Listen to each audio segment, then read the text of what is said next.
오늘 말씀은 요한복음 13장 31절에서 35절 말씀입니다.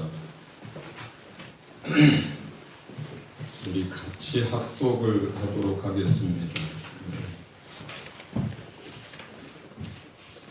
전체 다 우리 같이 읽을게요. 31절에서 35절 읽습니다. 시작.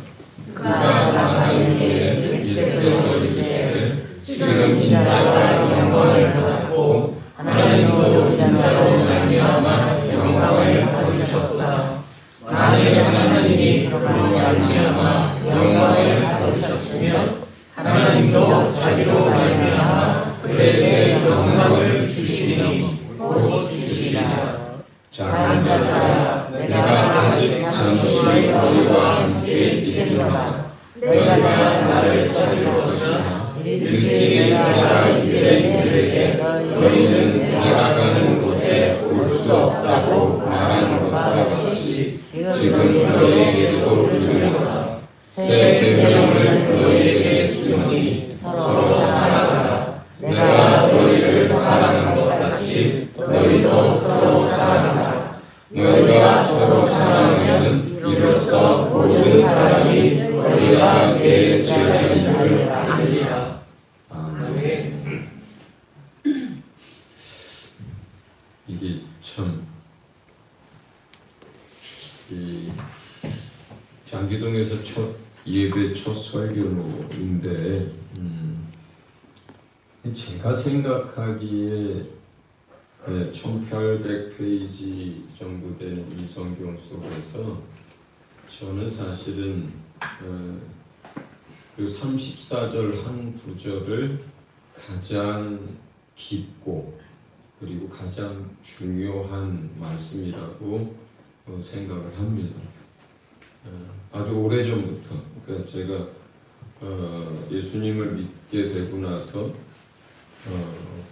9개월인가 지났을 그 무렵부터 지금까지 대략 35년 이상, 36년째 변함없는 생각이에요. 그리고 성경을 읽을수록, 그 다음에 주님을 알아갈수록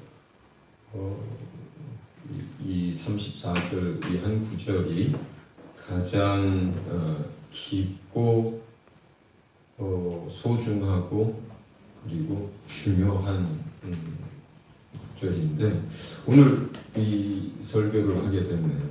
그래서 참으로 감사하고요. 아마 이 세 계명 이 한 구절을 가지고 그렇게 깊다 그렇게 뭐 이런 얘기들을 많이 할 것 같아요. 저는 개인적으로 이 안에는 너무나 많은 얘기들이 담겨져 있어서 그렇게 생각을 합니다. 제 혀가 짧지만 그래서 얼마나 전달이 될지 모르지만 진리의 성령이 여러분 모두에게 깊은 이해가 있도록 그렇게 도와주셨으면 간절한 마음을 가지고 여러분들과 말씀을 나눕니다. 그 첫 번째 작은 이제 요약을 보면 그가 나간 후에 이렇게 시작을 합니다. 그래서 그는 누구예요? 유다예요. 유다가 누굽니까? 예수님을 배반했던 12사도 중에 한 사람이지요. 이 표현을 일부러 쓴 거예요. 사도 요한은 생각이 있고 그게 무슨 의미가 있어서 그 말을 한 거예요. 그러니까 유다가 이제 자기 할 일을 하기 위해서 밖으로 나가요. 이제 예수를 팔고 그 다음에 이미 팔았죠. 돈을 받았으니까. 그 다음에 이제 제사장들에게로 가서 여러 이제 군병들을 데리고 예수를 잡으러 오기 위해서 나간 거예요. 그 유다가 나가고 나서 한 이야기예요. 예수님. 유다가 그 자리에 있을 때도 할 수 있었죠. 그날 성찬까지 다 참여했거든요. 그리고 그 이전에도 할 수 있었죠. 3년의 시간이 있었으니까. 그렇잖아요. 그런데 마지막 날 잡히시기 전 마지막에 가르칩니다. 이 이야기를. 그리고 12명의 사도 가운데 유다가 나가고 나서 11명을 놓고 이야기를 합니다. 그러면서 새 계명을 너희에게 이제 준다 하고 하시는 말씀이에요. 그러니까 이게 누구한테 한 거냐면요, 주님께서 그 사랑하는 참 제자들에게 주신 거예요. 여기서 유다가 3년이나 예수님을 따라다녔고 모든 것들을 아깝고 재정을 맡았고 그리고 모든 사역 가운데 그걸 다 보았지만, 유다의 믿음이라고 하는 것은 지난번에 유다의 배반에 관한 설교에서 한 것처럼 자기 믿음이에요. 그리고 그리스도 주도 자기가 만들어낸 주와 그리스도예요. 하나님의 나라도 자기가 이해한 하나님의 나라예요, 유다는. 그래서 자기가 만든 주를 섬기고 자기가 생각하고 이해한 하나님의 나라를 추구하고 자기의 믿음을 가지고 예수님을 따랐거든요. 이렇게 되면 예수님은 이 사람을 제자로, 참 제자로 보지 않습니다. 그러니까 우리가 많은 교회가 있고 많은 이제 예배하는 사람들이 있고 나는 예수님을 믿는다 하는 사람들이 있지만요, 그들에게 준 게 아니에요. 누구에게 주는 거냐면 참 제자들에게 주는 말씀이에요, 이 세 계명. 그 말을 하고 싶은 거예요, 사도 요한은. 지금 그가 나간 후에 참 제자가 아니에요. 그리고 이 본문의 맨 끝에는 뭐라고 기록되어 있어요? 이로써 모든 사람이 너희가 내 제자인 줄 알 것이다, 이렇게 끝나요, 이 본문이. 그러니까 예수님이 그 수많은 시간들이 있었고 그리고 수많은 가르침이 있었고 수많은 이적들이 있었어요. 더더군다나 사도로 세운 그 사람들과 밀접하게 모든 것들을 함께 했는데, 유다가 나갔을 때 비로소 누구에게 하는 얘기냐면 예수님이 사랑하는 예수님의 제자들에게 하시는 이야기예요, 이게. 그래서 우리 입장에서 볼 때는 이 얘기 뭐냐면 우리를 목숨 다해서 사랑해 주시는 주님께서 나에게 한 길, 이런 뜻이에요. 그러니까 주님은 그의 사랑하는 제자, 참 제자들에게 이 이야기를 하시는 거고, 우리 편에서는 목숨 다해 나를 사랑해 주신 내 주님이 내게 하시는 말씀이에요, 우리에게. 지금 이 세 계명 안에는 그래서 너무나 많은 영적인 비밀들이 숨어 있어요. 누구만 알 수 있겠어요? 주께서 사랑하시는 참 제자들만 알 수 있는 이야기예요. 만약에 주께서 사랑하는 제자들이고 우리 입장에선 목숨을 다해 우리를 사랑해 주신 내 주님이 내게 하신 말씀이기 때문에, 만약에 우리가 주님의 사랑을 받은 사람이 아니면 이 속에 있는 것들은 깨달을 수도 없을 뿐만 아니라 이건 뭐가 되냐면 율법이 돼요. 이게 모세의 율법과 무슨 차이예요, 이게 도대체?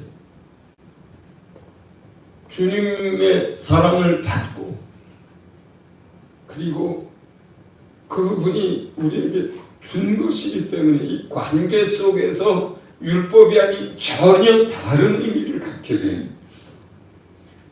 만약에 여러분이 주님의 사랑을 받은 제자가 아니라면, 그리고 정말 주님이 생각하는 내 참 제자가 아니라면 교회에 나와 있어도 이 세계명은 모세를 통해서 주인 십계명하고 아무런 차이가 없어요. 율법 안에 있는 사람들에게 이건 그냥 똑같은 율법이에요. 그리스도의 율법입니다. 그런데 주께 사랑받고 그 사랑을 알고 그리고 주님이 내 참 제자라고 사랑 끝까지 사랑하는 내 제자라고 하는 이 관계 속에서 이 세계명을 받으면 전혀 다르게 되고 전혀 다르게 돼요.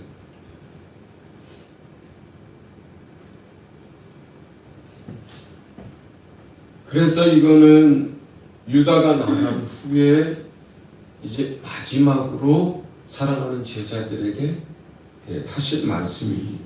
두 번째는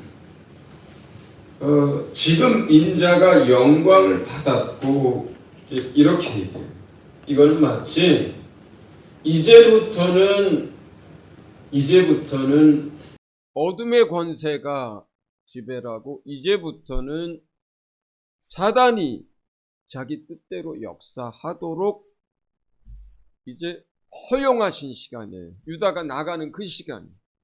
그리고 그건 우리가 그냥 사람의 말로 표현하자면 어떤 거냐면 활에서 활살을 매겨가지고 이걸 놓은 거예요. 그냥. 시위를 떠난 화살인 거예요. 그건 어떻게 돼요? 방향 잡은 대로 그냥 가는 거잖아요. 유다가 나가기 전에 주님이 뭐라 그래요? 떡을 한 조각 찍어서 그에게 주면서 이제 네 일을 하라고 하잖아요. 그리고 유다가 그 공간에서 나가는 거거든요. 그때 주님이 얘기하는 거예요. 이제 인자도 영광을 받았고 아버지 하나님도 나로 말미암아 영광을 얻으셨도다. 아직 잡히지도 않았고 아직 고난을 당하지도 않고 아직 죽지도 않았지만 여기서부터는 유다가 그 공간에서 나가는 그 순간부터는 뭐예요? 이게 이미 화살이 놓아진 거예요. 그냥 그 화살은 목적지를 향해서 그냥 가는 거예요. 이제. 주사위로 표현을 하자면 이미 뭐예요? 던져진 거예요. 이미 던져졌을 때는 이미 던진 사람은 손에서 놓는 그 순간부터 이제 자기가 뭐 어떻게 할 수 없는 거예요. 주사위가 떼굴떼굴 굴러서 알아서 뒤집어지든 어떻게 놓이든 이제 그 손을 떠난 거예요. 예수님의 손을 떠난 거예요. 이제 화살이 정해진 방향으로 쏘아졌기 때문에 이제 뭐예요? 주님의 손에서 떠난 거예요. 되돌이킬 수 없는 거예요. 던져진 주사위, 활 시위를 떠난 활이 되돌이킬 수 없는 것처럼 이제 뭐예요?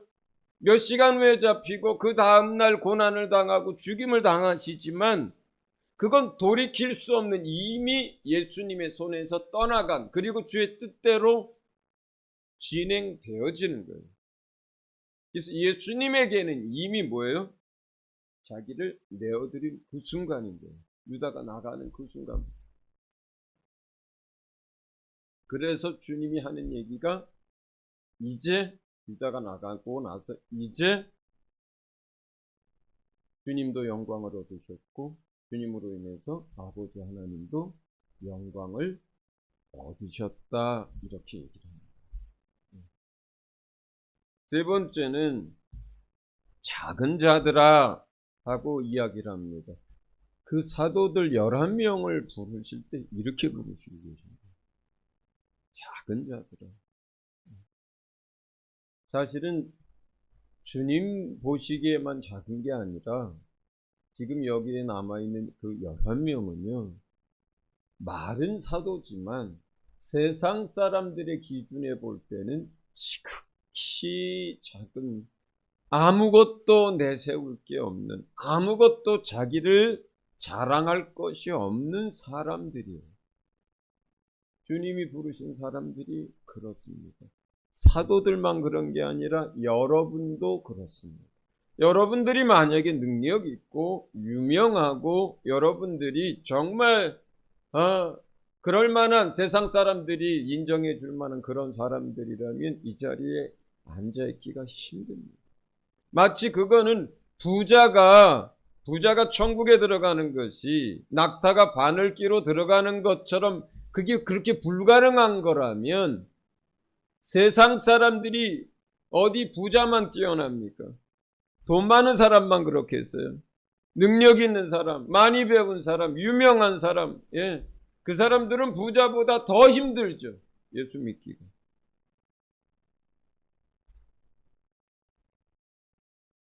사도들뿐만 아니라 예수 믿는 모든 사람들, 참 제자가 되는 사람들은요, 정말로 마음이 가난해져야 예수님을 믿고, 의에 굶주려야 예수님을 믿고, 마음에 애통함과 비천함이 있어야 예수를 믿고, 그리고 정말로 주님 앞에 죄인인 것을 인정하고 무릎 꿇을 수 있어야 예수님의 참 제자가 됩니다.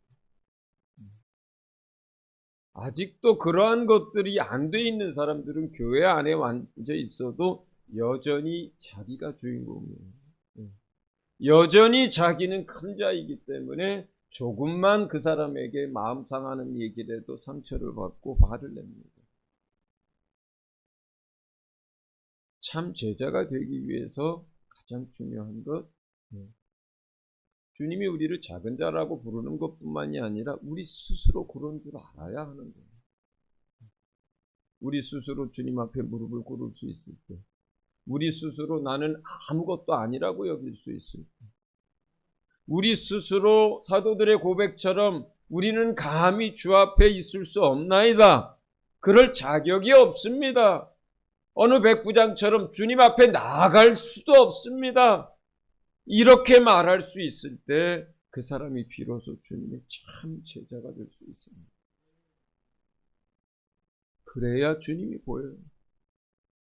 그래야 주의 음성이 들립니다. 그래야 주님이 우리 마음에 들어올 수 있어요.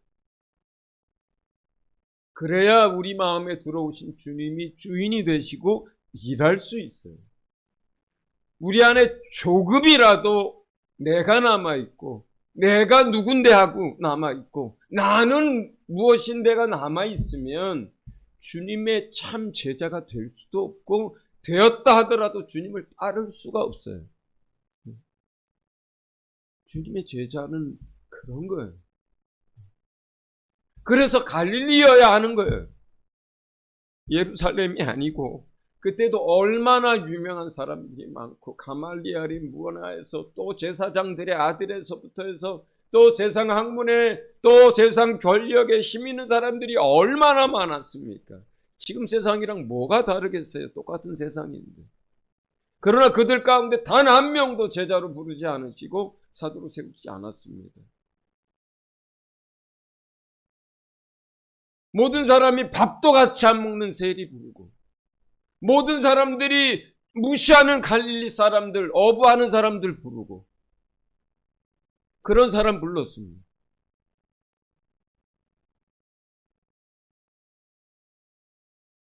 그래서 마지막까지도 주님 눈에 그 제자들은 작은 자들이었어요. 그리고 주님은 그걸 기뻐하셨습니다. 그 작은 자들, 보잘것없는 사람들, 다윗의 표현에 의하면 벌레 같은 사람들, 먼지 같은 사람들. 다윗 자신도 스스로 그렇게 여겼어요.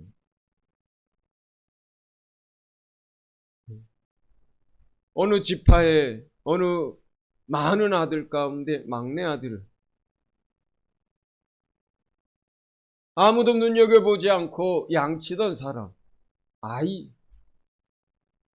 그를 불러서 만왕의 왕이신 예수 그리스도의 상징과 예표가 되게 했거든요. 그 다윗은 하나님 앞에 얘기합니다. 시편 가운데 그렇게 얘기하죠. 나는 벌레요, 사람이 아니라 진토 같고 먼지 같은 자라. 그래서 그를 예수님의 예표처럼 쓴 거예요. 그래서 그에게 이스라엘을 맡겼던 거예요. 그래서 예수 그리스도를 표현할 때 다윗의 자손이라 하신 거예요.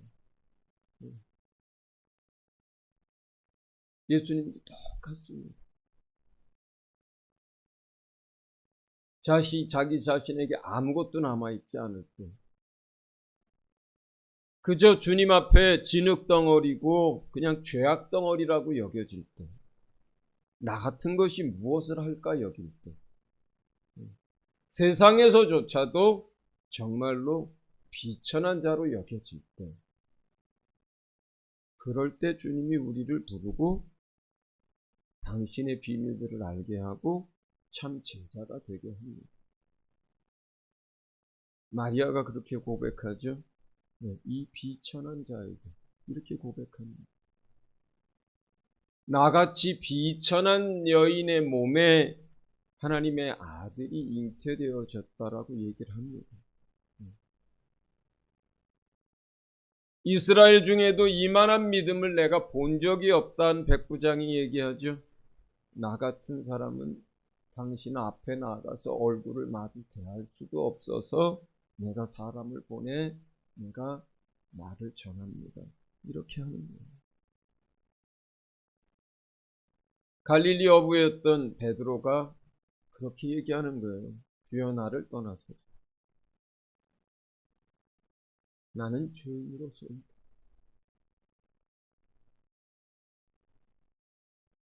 그 의미가 그런 모든 것들이 주님이 말씀하신 작은 자들아 라고 그 제자들을 부른 그 뜻입니다. 산상수훈을 통해서 우리에게 다시 한번 얘기하는 거예요.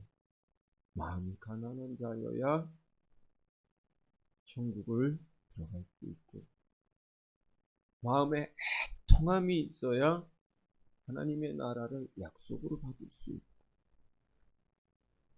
이 세상 죄악 가운데 살면서 그 마음에 죄로 인해서 날마다 마음이 상하고 마음 둘 곳이 없고 그래서 의에 굶주리고 그래야 주님을 만납니다.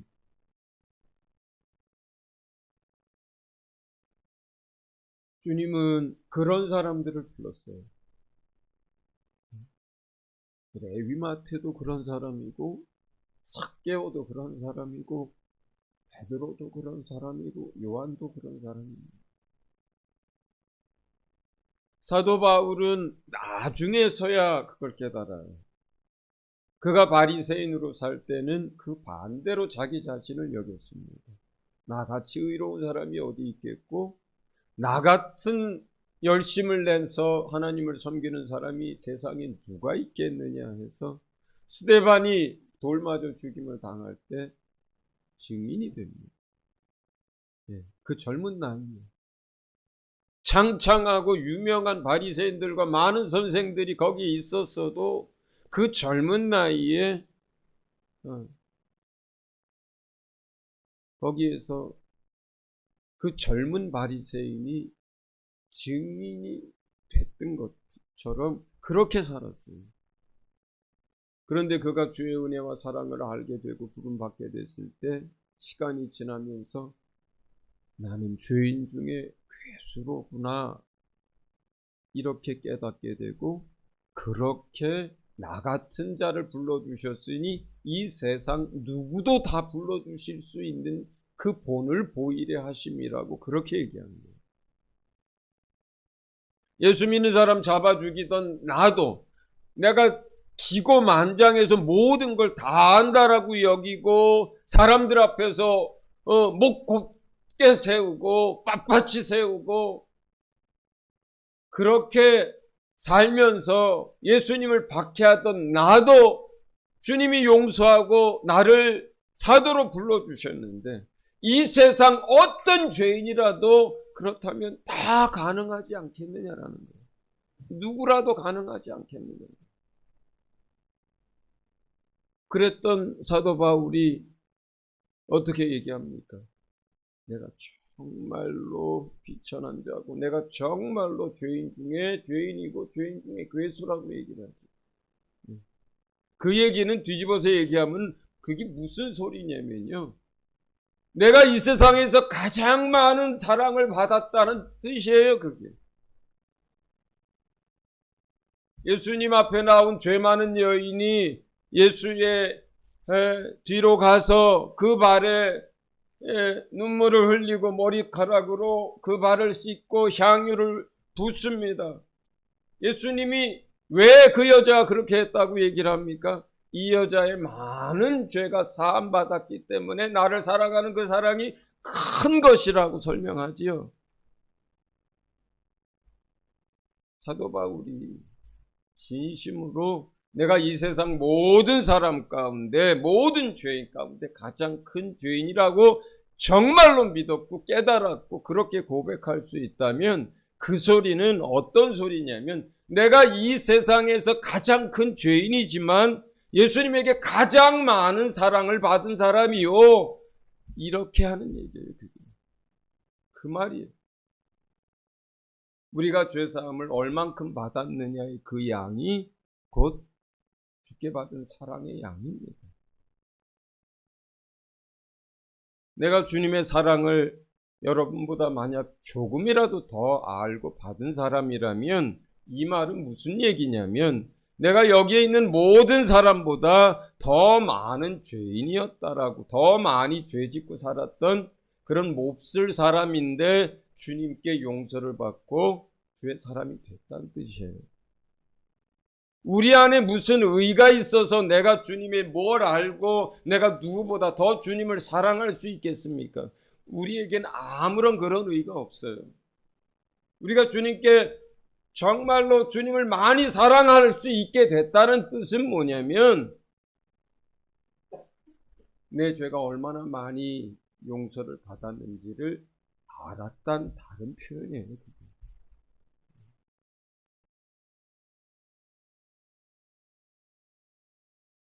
그래서 주님 그 제자들에게 이야기하는 거예요.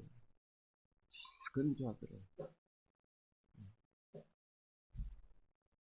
이제 모든 걸 맡겨두고 이 제자들에게 모든 걸 맡기고 이제 아버지께로 돌아가야 합니다. 이제 이 제자들이 어떻게 하느냐에 따라서 예수의 모든 그 고난과 그 다음날 죽게 되고 할 그 모든 것들이 이 제자들이 어떻게 하느냐에 따라서 이 복음이 땅 끝까지 갈 수도 있고 이것이 그냥 한 시대에 그냥 큰 이슈가 났던 어떤 것으로 끝날 수도 있는 거거든요. 그렇기 때문에 그 지극히 작은 자들을 바라보실 때 주님은 한켠으로는 대견하기도 하고 한켠으로는 깊은 사랑이 그 안에서 넘치기도 하고 한켠에는 안쓰럽기도 하고 한켠에는 또 그들에 대한 기대도 하지요. 그리고 주님 죽으시고 부활하시고 하늘에 오르신 다음에 밤낮 없이 그 제자들을 위해서 기도합니다. 주님이 그 기도로 제자들을 붙드는 거예요. 그들이 힘들어할 때 기도로 붙듭니다. 그들이 정말로 어떤 일들에 두려워하고 물러서려고 할 때 주님이 기도로 붙드는 거예요. 그들이 염려하고 근심하고 할 때 주님이 기도로 붙드는 거예요. 그 제자들 11명이 끝까지 순교하면서 자신들의 사명을 다할 수 있었던 것은 예수님 때문에. 그들은 말 그대로 지극히 작은 자들이에요. 세상 기준에서도 지극히 작은 사람들입니다. 그들은 그들의 능력으로 그들의 달려갈 길을 다 달려간 게 아니에요. 그러기에는 너무 연약한 사람들이에요. 그러기에는 너무 작은 사람들. 그들이 마지막까지 자신들의 삶을 주님께 불태우고 달려갈 길을 다 달려갈 수 있었던 그것. 그들이 언제나 주님 앞에 작은 자들로 있었기 때문이고 주님이 그들을 위해서 끊임없이 쉬지 않고 기도하셨기 때문이고 그리고 그들 안에 성령을 주셨기 때문에 가능했던 것입니다. 그러면서 주님이 새 계명을 너희에게 주노니 서로 사랑하라. 내가 너희를 사랑한 것 같이 너희도 서로 사랑하라. 이렇게 계명을 말씀하셨습니다. 자, 이 계명은요, 새 계명은 말씀드린 것처럼 주님이 사랑하는 제자들에게 준 것이고 주님의 사랑을 받은 사람들에게 준 거예요. 그러니까 주님으로부터 그 사랑을, 그 큰 사랑을 받아야만, 받은 사람에게만 이게 가능한 계명이라고 제가 늘 말씀을 드렸어요. 그러니까 그냥 문학적 표현, 그 다음 표현 자체도 그렇잖아요. 내가 너희를 사랑한 것 같이 너희가 서로 사랑하라 이렇게 돼 있단 말이에요. 표현 자체가. 그런데 거기서 내가 너희를 사랑한 것 같이 이걸 모르는 사람이라면 뒤에 너희가 서로 사랑하라고 하는 것이 불가능한 거잖아요. 표현상으로. 주님께 사랑받은 경험이 없는데 어떻게 그런 사랑으로 누군가를 사랑할 수 있겠어요? 그렇죠. 그러니까 이거는 주님의 깊은 사랑을 받은 사람들, 그래서 다른 표현으로는 그분의 참 제자들에게 주신 계명이란 말이에요. 그러니까 그분의 깊은 사랑을 받은 사람들만 이렇게 살려고 하고 이 계명대로 살려고 하고 또 그렇게 하려고 할 때 그렇게 살 수 있고 그렇습니다. 주님으로부터 깊은 사랑을 받지 않은 사람들은 말 그대로 이건 그냥 계명으로 끝나요. 율법과 아무런 차이가 없는 계명으로 끝나요. 우리가 어떻게 또 그래. 내 자신도 사랑하지 못하고 나 같은 죄인이 또 나 같은 사람이 어떻게 주님이 우리를 사랑한 것처럼 다른 형제자매들을 어떻게 사랑해. 이건 그냥 그렇게 하면 좋다는 거지. 그냥 예수님의 가르침이지. 모세의 가르침처럼 이렇게 끝나고 맙니다. 할 수가 없어요. 할 수가 없어요. 그런데 주님의 사랑을 깊이 깨닫고 그 사랑 안에 있으면 이 계명이 우리 마음 안에 들어와서 내 마음과 내 소원으로 바뀝니다. 사랑하고 싶어지는 거고 사랑하려고 하고 또 그렇게 살려고 하는 그런 주의 말씀으로 바뀝니다. 자, 그렇게 되면 지금부터가 비밀이에요. 이 계명을 따라서 믿고 살려고 하면 첫째, 주님의 사랑이 무엇인지를 비로소 깨달아가기 시작합니다. 요만큼의 주님의 사랑을 깨닫고 알았어요. 그리고 나서 이제 이 계명을 지키려고 해요. 그러면 놀랍게도 그 사랑의 셈이 깊어지고 넓어지고 하는 거예요. 문은 요만할지도 몰라요. 본인이. 그런데 이 문 속으로 들어가면 엄청나게 큰 세상이 있는 거예요.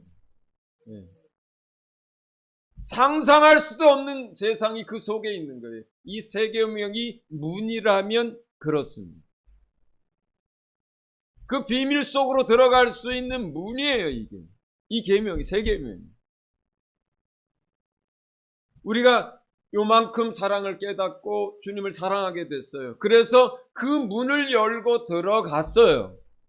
이 새 계명을 열고 들어갔어요. 그리고 그 계명대로 살기 시작을 했어요. 그 속에는 너무나 놀라운 것들이, 너무나 넓은 세상이, 너무나 전혀 다른 주님의 나라가 그 속에 있는 거예요. 정말로 이 세 계명은 우리 신앙이 하나님 속으로, 하나님 나라 속으로, 하나님의 비밀 속으로 들어가게 하는 영적인 문입니다. 이게 그 속으로 들어갔을 때 이 계명을 우리가 주님을 사랑하는 마음을 가지고 믿음으로 이제 지키기 시작했을 때 주님의 사랑이 무엇인지를 깊이 깨닫습니다. 그때 비로소 그리고 그 깨닫는 것이 우리 평생에 영원토록 지속이 되는 거예요. 계속해서. 두 번째는 주님과 하나님을 이 계명을 통해서 알아가기 시작합니다. 요한복음 15장을 늘 가르칠 때마다 이 말씀을 해요. 14장, 15장에 우리가 성경 공부를 통해서 주님을 얼마나 알 수 있을까요? 우리가 신학을 배운다고 해서 주님을 얼마나 알 수 있을까요? 우리가 성경을 얼마나 많이 반복해서 읽으면 주님을 더 많이 알 수 있을까요? 그것은 우리가 생각하는 방법이고요. 주님이 우리에게 설명한 방법, 나를 알려면, 나를 닮아가려면 이 세 계명 안에다가 감춰 두신 거예요. 나를 사랑해서 이 세 계명을 지키는 자에게 요한복음 14장에 뭐라 그래요? 나도 그를 사랑하여 나를 그에게 나타내리라 이렇게 되어 있어요. 그래서 이 세 계명을 붙들고 그 속으로 들어가기 시작하면서 비로소 성경이 깊이 열립니다. 비로소 주님을 인격적으로 깊이 만나기 시작합니다. 비로소 주님이 자기 자신을 우리에게 보여줍니다. 다양한 방법. 그리고 세 번째는 그렇게 됐을 때 주님의 사랑 안에서 항상 살아가게 됩니다.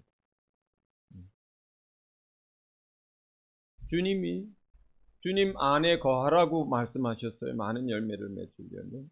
그러면 그 주님 안에 거한다는 것이 주님의 사랑 안에 거하는 것이라고 다시 설명해 주셨어요. 그러면 주님은 어떻게 해서 아버지 사랑 안에 날마다 거하는지에 대해서 알려주셨어요. 내가 아버지의 계명을 지켜서 날마다 아버지의 사랑 안에 거하는 것 같이 이렇게까지 가르쳐 주셨어요. 15장에서. 그러니까 우리가 예수님이 어떻게 날마다 그렇게 하나님의 사랑 안에서 살 수 있었을까? 예수님이 어떻게 날마다 기도만 하면 하나님이 그렇게 응답하실 수 있었을까? 예수님은 어떻게 그렇게 하나님을 깊이 알 수 있었을까? 예수님이 얘기합니다. 내가 날마다 아버지의 사랑 안에 거하는 것은 내가 기도할 때마다 하나님이 날마다 응답하시는 까닭은 내가 아버지의 계명을 지켜서 그 사랑 안에 날마다 살고 있기 때문이라고 이렇게 가르친 거예요. 그러면서 너희도 이같이 하면 너희도 그렇게 된다는 거예요. 내 사랑 안에 거하게 될 거라는 거예요. 아주 명백하게 나온 설명이에요. 예수님이 하신 말씀이에요. 요한복음 15장에서. 다른 해석의 여지도 필요 없어요. 그냥 명백하게 주님이 내 사랑 안에 거하면 많은 열매를 맺고 내 안에 거하면 많은 열매를 맺고 내 안에 거한다는 것은 내 사랑 안에 거한다는 것을 의미하고 내 사랑 안에 거하는 방법은 내가 아버지의 계명을 지켜서 그의 사랑 안에 거하는 것 같이 너희도 그렇게 하면 내 사랑 안에 거한다라고 그냥 명확하게 설명해 놓은 것들이에요. 그렇기 때문에 우리가 이 세 계명을 붙들고 살기 시작했을 때 비로소 예수님의 사랑 안에서 날마다 살아가는 삶이 실제가 됩니다. 실제가. 그 다음에 네 번째는 그렇게 했을 때 신앙에 많은 열매를 맺게 됩니다. 신앙의 열매는 거기서 나와요. 거기서. 열매라는 게 뭡니까? 여러분, 어떤 곡식이든 어떤 과일이든 열매가 맺히려면 맨 처음에 되는 게 뭐예요? 씨앗이 땅에 떨어지는 거죠. 그 다음에 씨앗에서 뿌리가 내리고 싹이 나와서 자라는 거죠. 그 다음에 때가 되면 그 가지 끝에서 열매가 맺히는 거잖아요. 그러면 그 시작이 뭐예요? 씨앗이에요. 그 씨앗이 뭡니까, 성경에서? 하나님의 말씀이에요. 그 씨앗이 하나님의 말씀이에요. 주님 그렇게 설명하셨잖아요. 비유를 풀어서 할 때. 그러면 그 말씀 가운데 우리에게 주신 마지막 그리고 가장 중요한 세 계명이 이거거든요. 그 열매 이야기하면서 요한복음 15장에도 이야기하시는 거거든요. 세 계명.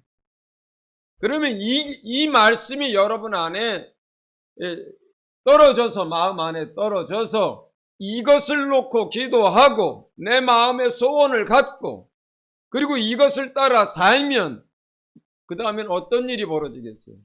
그 씨앗이 내 안에서 내 삶 가운데서 수많은 열매를 맺게 되겠죠. 이게 열매. 이게 열매.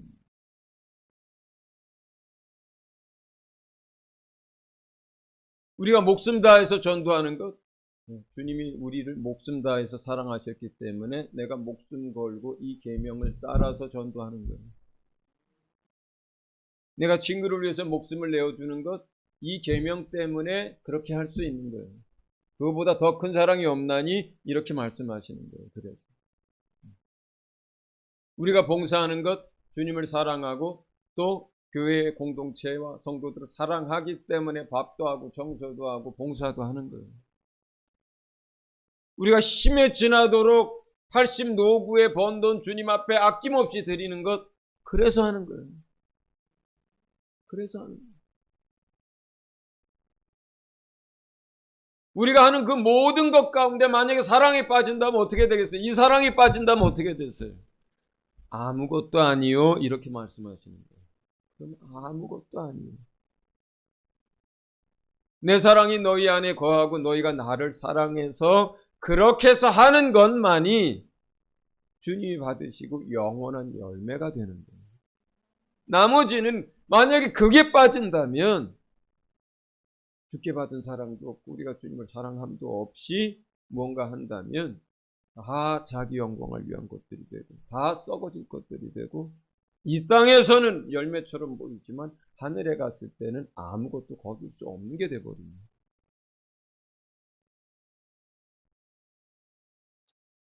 그리고 마지막으로 이 계명을 따라 살 때 성경은 뭐라고 얘기하냐면 하나님의 사랑이 우리 안에서 완전케 된다 이렇게 표현해요. 비로소 하나님이 우리를 사랑하신 그 사랑이 우리 안에서 우리의 삶 가운데 우리 공동체에서 완전케 돼요.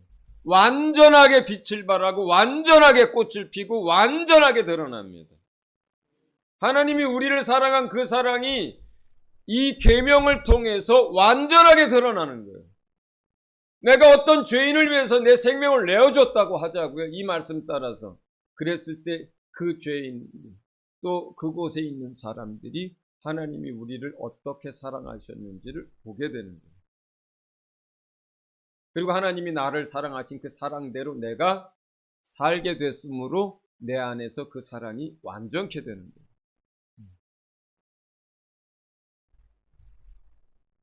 그러면서 주님 마지막으로 얘기합니다. 너희가 서로 사랑하라. 이로써 모든 사람이 너희가 내 제자인 줄 아니라. 이 계명을 따라 사는 사람이 그리고 그렇게 살 때 그게 바로 예수 그리스도의 제자라고 하는 표입니다. 이 말씀을 이 세 계명을 따라 살 때 그것이 내가 예수의 제자라고 하는 증거예요. 그게 내가 주께 사랑받은 사람이라고 하는 증거예요. 내가 주님을 사랑하는 사람이라고 하는 증거예요. 그게 아마 주님 이렇게 얘기하실 거예요. 네가 나를 사랑하느냐? 그럼 한번 증거를 좀 대봐라. 그렇게 할 거예요. 우리가 주께 사랑받은 사람이라고 하는 그 표가 뭘까요? 우리가 주님을 사랑하는 사람이라고 하는 그 표가 뭘까요? 이 세 계명. 이 세 계명을 믿음으로 감사함으로 주님을 사랑함으로 지키잖아요. 그러면 주님이 인정합니다. 너는 내게 사랑받은 사람이야. 내 사랑을 아는 사람이야. 우리가 이 세 계명대로 살잖아요. 주님이 그러면 인정합니다. 네가 나를 사랑한다는 거 내가 인정. 이 세 계명대로 우리가 살잖아요. 그럼 주님이 뭐라고 인정하십니까? 너는 내 참 제자야 라고 인정하는 거예요. 이게 여러분 스스로에게 자문해 보시면 돼요. 내가 주님의 참 제자인가? 내가 세 계명을 어떻게 생각하느냐가 바로 그 답이에요. 내가 주님께 사랑받은 사람인가? 알고 싶으세요? 그럼 내가 이 세 계명을 어떻게 받아들이고 어떻게 살고 있느냐가 바로 여러분이 체크할 수 있는 바로 그 답안지예요. 네. 나는 열매 맺고 있는 삶을 살고 있나? 네. 내가 세 계명을 어떻게 이해하고 어떻게 살고 있느냐가 바로 여러분이 쓴 답입니다. 그래서 저는 이 세 계명이 제자들에게만 준 것이고 예수님이 사랑하는 사람들에게만 준 것이고 예수님의 사랑을 아는 사람들에게만 준 거예요. 그래야만 이것이 가능하고요. 만약에 이것을 알고 의미를 알고 내 마음에 가지고 있다. 여러분 기도하는 삶을 살아보세요. 날마다 응답을 받습니다. 여러분 어떤 어려움이나 두려움 가운데 빠졌다 할지라도 주님의 사랑이 여러분을 감싸고 있고 여러분을 지키고 그 사랑 안에 거할 수 있습니다. 예. 정말로 어떤 상황 속에서도 평안을 누릴 수 있는 사람이 돼요.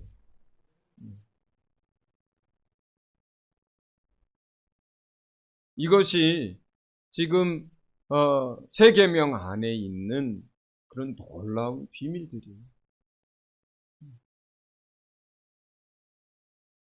여러분 평생에 이 세 계명이 여러분 마음에 새겨져서 마치 구약의 율법을 옷술에도 적어서 달고 이마에도 붙이고 문설주에도 붙이고 막 이렇게 하고 구약 사람들이 신앙을 지키면서 살려고 애썼잖아요. 그렇죠? 그런데 이제 여러분 마음 속에는 어떤 성경 구절이 여러분 마음 안에 날마다 잊혀지지 않도록 새겨져 있어야 하느냐? 이거예요. 이 세 계명이 여러분이 누굴 만나도 이 세 계명이 여러분 마음 안에서 있고 여러분이 무슨 봉사와 무슨 선교와 무슨 사역을 하더라도 이 세 계명이 여러분 안에 명확하게 기록되어 있고 누구를 대하고 어떤 상황 속에서도 이 세 계명이 여러분 앞에 있으면 여러분은 예수님 사랑 안에서 살고 예수님의 제자로서 살고 그리고 예수님이 여러분을 통해서 일하는 삶을 삽니다. 할렐루야. 기도합시다.